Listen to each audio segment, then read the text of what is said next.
So there we were, 5 of us crammed into Jake's living room on a Saturday night, fueled by pizza and a ridiculous amount of soda, playing a game of truth or dare. Everything was going according to plan, embarrassments were minimal, and secrets were safe, until it was Tom's turn. Tom, the guy who once wore a chicken suit to school just because he lost a bet, was dared to make a prank call. Now, we weren't expecting much, maybe a confused delivery guy or a baffled grandma, but Tom had his sights set higher. He declared, with a mischievous glint in his eye, that he would call a random number and see what happened. The first few attempts were uneventful, wrong numbers, busy signals, and one very angry lady who threatened to call the cops. But then Tom dialed another number, and suddenly we heard a voice booming through the speakerphone. "Congratulations, caller. You're live on K Radio's Saturday Night Shindig?" Our jaws dropped.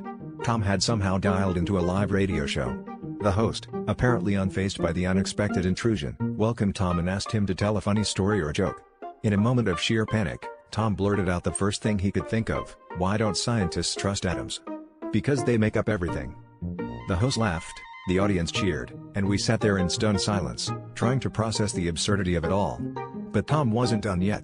Emboldened by his unexpected success, he decided to push his luck. "I actually have a confession," he said, leaning closer to the phone.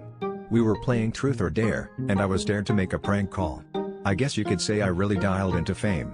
The pun hung in the air, leaving us in a mix of embarrassment and disbelief, while the host cackled and the audience erupted in laughter. As Tom basked in his newfound radio fame, we couldn't help but laugh at the bizarre turn of events. Who knew a simple dare could lead to such an unexpected moment in the spotlight? From that day on, Tom was known as Radio Star in our group, and every time we played Truth or Dare, someone would inevitably suggest a prank call, hoping to recreate the magic. But as we all learned that night, sometimes the universe just decides to work in hilariously mysterious ways, and that's one story that will forever be on our greatest hits playlist.